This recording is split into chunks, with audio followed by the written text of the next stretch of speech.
Do you want to visit Universal's brand new theme park, Epic Universe, but only have one day to do it? Well, you're in luck because in this video, I'm going to be sharing the best way to visit Epic Universe in just one day. Let's go.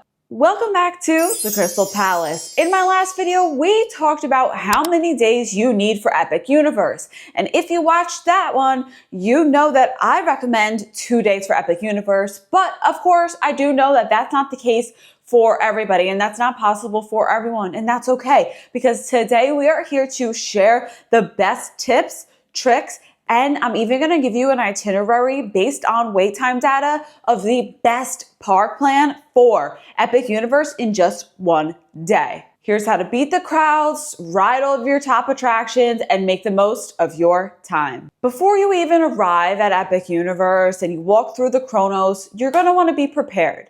You're already ahead of the game by watching the Krystal Palace on YouTube. You absolutely want to buy your tickets in advance. I know it may seem, especially if you're going to Disney, oh, I'm just doing one day at Epic Universe, I'll buy it the day of, or I'll buy it at the gate when I get there. Don't do that. That is a huge mistake you're going to want to avoid, because you don't want to waste any of your time when you could be in the park by standing outside and buying tickets. One, you're going to spend more money, and two, you are going to be waiting in line, and you don't want to do that. You're going to waste time. So buy your tickets in advance. Now, the Express Pass, when you're buying your tickets, you may be contemplating if you should buy the Universal Express Pass for Epic Universe or not. Now, the Universal Express Pass for Epic Universe is different than the typical Universal Express Pass.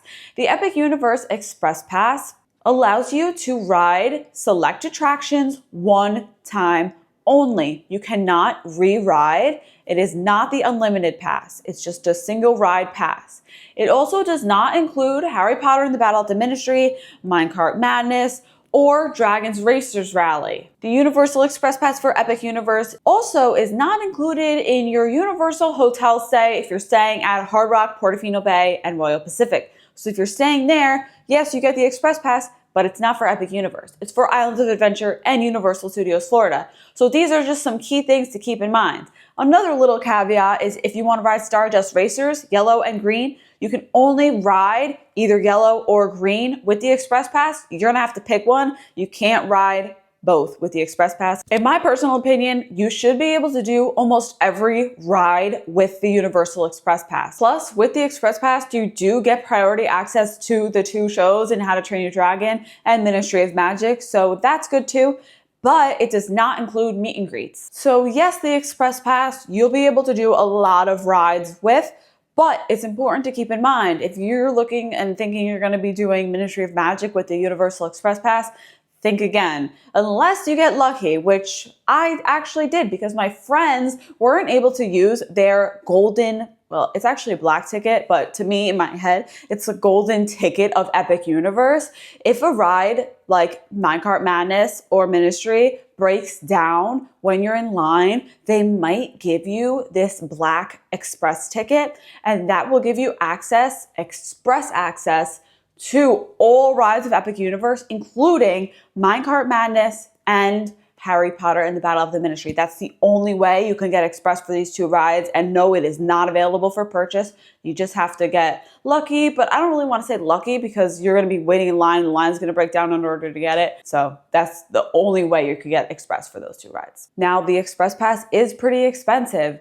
In December, you could take a look here. It gets up to $300 per person for Christmas week, of course, because that's the busiest time of the year.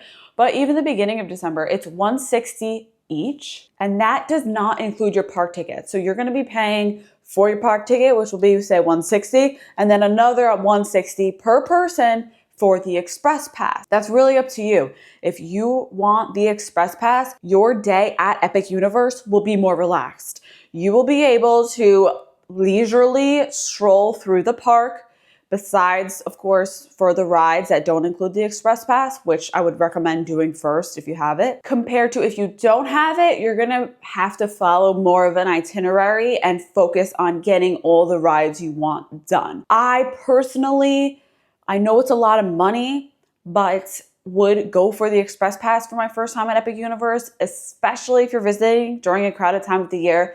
The wait times this summer have been extremely high. I just think the best way to experience Epic Universe is being able to enjoy all the attractions. And if you want to do that in one day, the Express Pass might be the way to go. But if you don't want the Express Pass, then what? Don't worry, I got you covered. I'm gonna give you an itinerary, so stay tuned, keep watching, but let's keep going on what to do in advance. Okay, the next thing, if you want to do Epic Universe in just one day, is make sure you download the Universal Orlando app before you arrive at the park. Put your credit card in for mobile ordering. Get used to the app. Know the app so you can easily find the wait times. You can easily find the mobile ordering. You have your card ready to go to pay. This will save you a lot of time. What you can also do in the Universal app is if you like a ride and you want to get notified when the wait time drops below a certain amount of time, you can do that in the app as well. The next thing you want to do is pick your priorities. What rides do you want to go on most? If your top priority, you have kids and you want to do How to Train Your Dragon and you have no interest in Dark Universe, then definitely save Dark Universe for the end of the day and go right to How to Train Your Dragon and get those rides done early. Speaking of arriving early, I always say the best way to do any theme park, get there bright and early, rope drop. With Epic Universe, if you have early park admission, you're gonna wanna get there up to an hour. Honestly, I would recommend up to an hour before early park admission even begins. Yes, you're gonna be standing outside, but the good thing is it's gonna be like 7 o'clock in the morning, so it won't be as hot as midday. You can bring an umbrella if it's sunny to help cool you down, bring a cooling fan.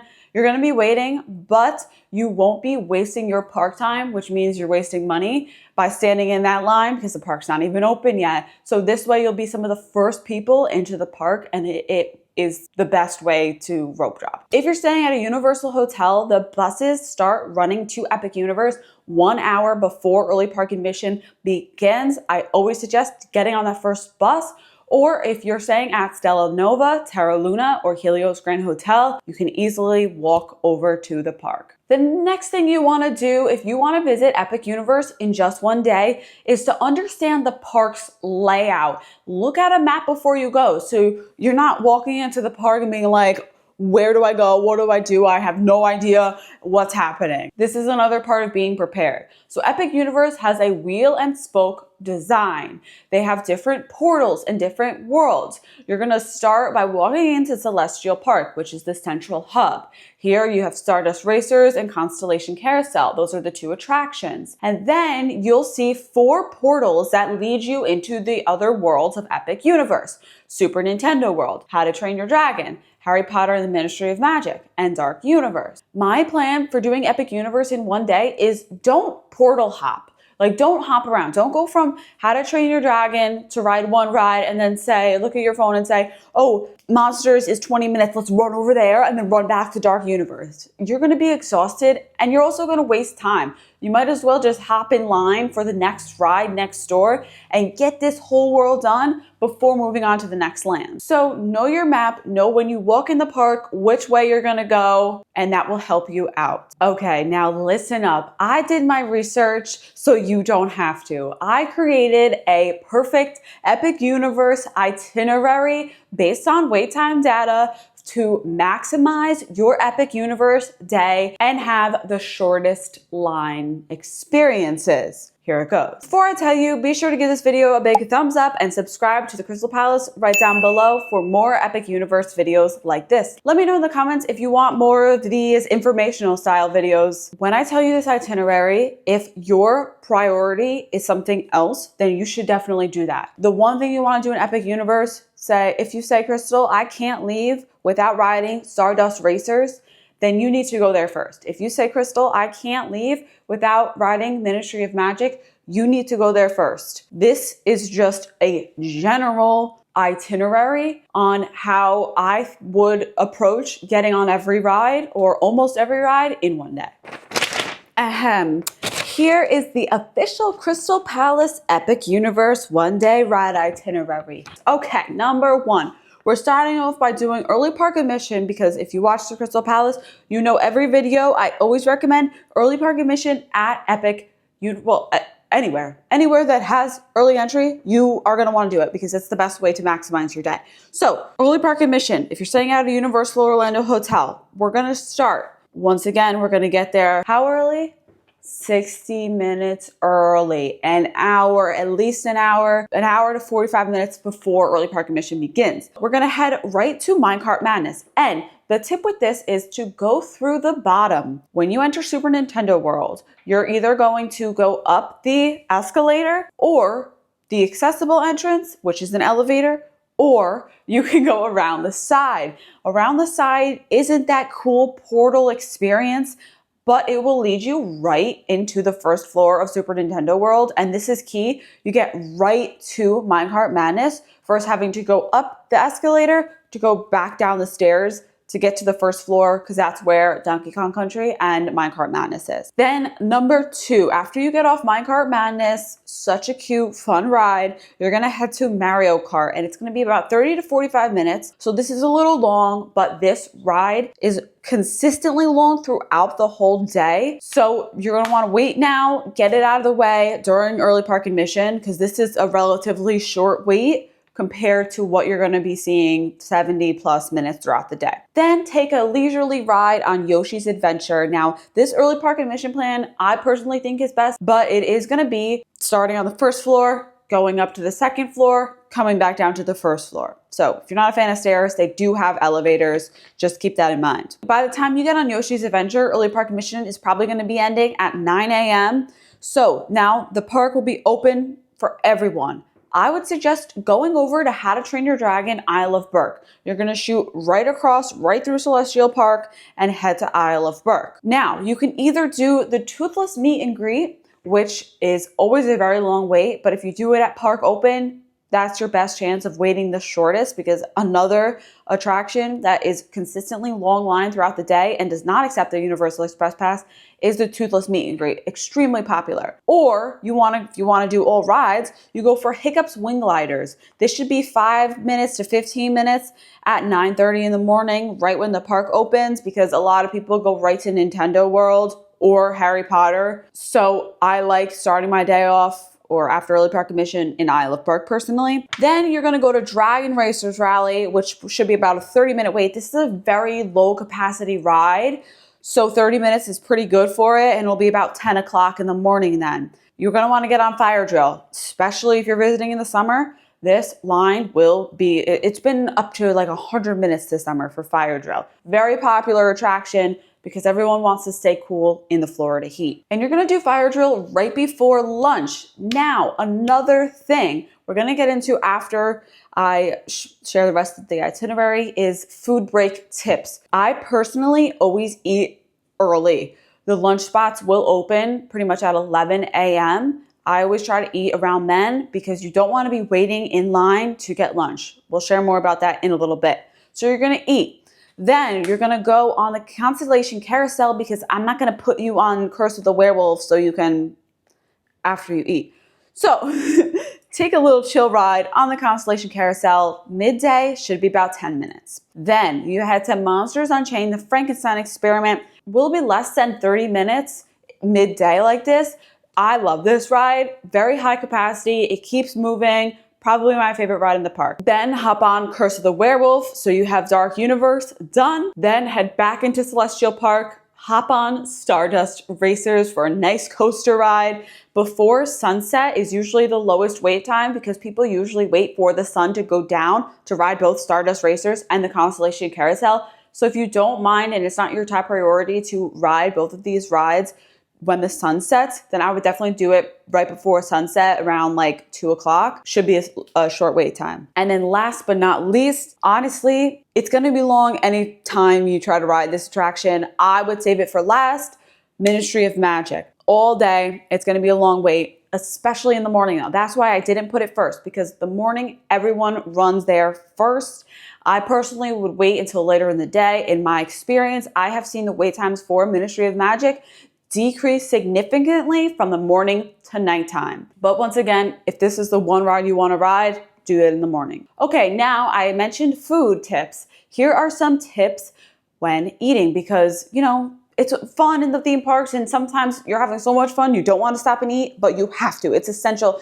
One, because Epic Universe has really great food, and two, because you don't want to be like dehydrated and have no food in you and pass out and ruin your day. So trust me, you're going to want to eat. My biggest tip is to eat off peak, noon to 2 p.m., very busy times. Sometimes at the quick service restaurants, the popular ones like Pizza Moon, you'll have to wait just to get a table and then mobile order, and it'll take long. You don't want to be waiting in line for food, especially if you're hangry. Not fun for anyone. So eat at off-peak times. Once I had my breakfast in the Toadstool Cafe, which consisted of a hamburger and french fries, and it was like 10 a.m. because it's like an airport. Theme park time, it doesn't matter when you eat. You can eat whenever your heart desires, especially when you're up and at 6 a.m., you're at the park at 7 a.m. If you want to eat lunch at 10 a.m., you could do that. But most of the places aren't open that early. Toadstool Cafe is, because it is included in early park admission. But Oak and Star Tavern does have a really great breakfast that's open until 10:30. And then typically the lunch spots open at 11. My favorite quick service mobile order spots are Mead Hall in Isle of Burke, Pizza Moon in Celestial Park, and Oak and Star Tavern in Celestial Park. I like the Celestial Park restaurants because you can really just easily hop to any portal you want next, or like my Itinerary, ride the Constellation Carousel after lunch. If you're visiting Epic Universe in one day and you want to ride all the rides, see all the shows, then you're probably not going to want to spend your time sitting down at one of the sit-down restaurants like the Atlantic or the Blue Dragon.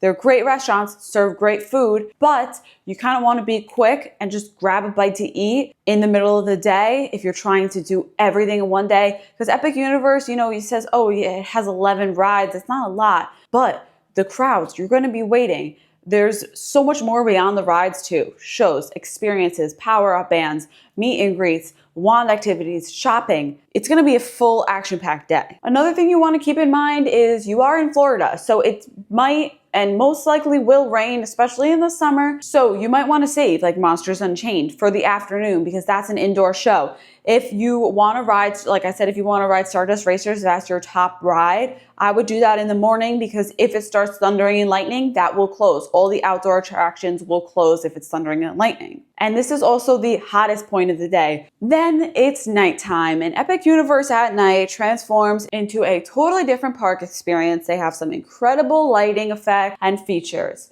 Stardust Racers, as I mentioned before, and Constellation Carousel, those wait times are going to increase at night because everybody wants to ride them with their cool lighting features. I personally would get those done during the day, and they are cool at night, but I would rather spend my time walking around Dark Universe at night and just taking in the park vibes and atmosphere, catching the fountain show right in Celestial Park, and you're going to be exhausted. It's going to be a long day, so just being able to catch your breath, enjoy the park at night and all the lights is my personal opinion. So we went over how to do Epic Universe in one day. Don't forget, arrive early. Pick your top priority attractions and your land order. Knock out those rides as early as you can. Use mobile order to order at quick service restaurants. Save time, eat at off-peak times, and enjoy the park at night. Thank you guys for watching. Let me know in the comments if you're visiting Epic Universe this year. I'm curious, and if so, what month are you visiting in? Let me know if you want to see more videos like this. Happy planning. Stay tuned for more fun here on the Krystal Palace. See you in the next one. Peace.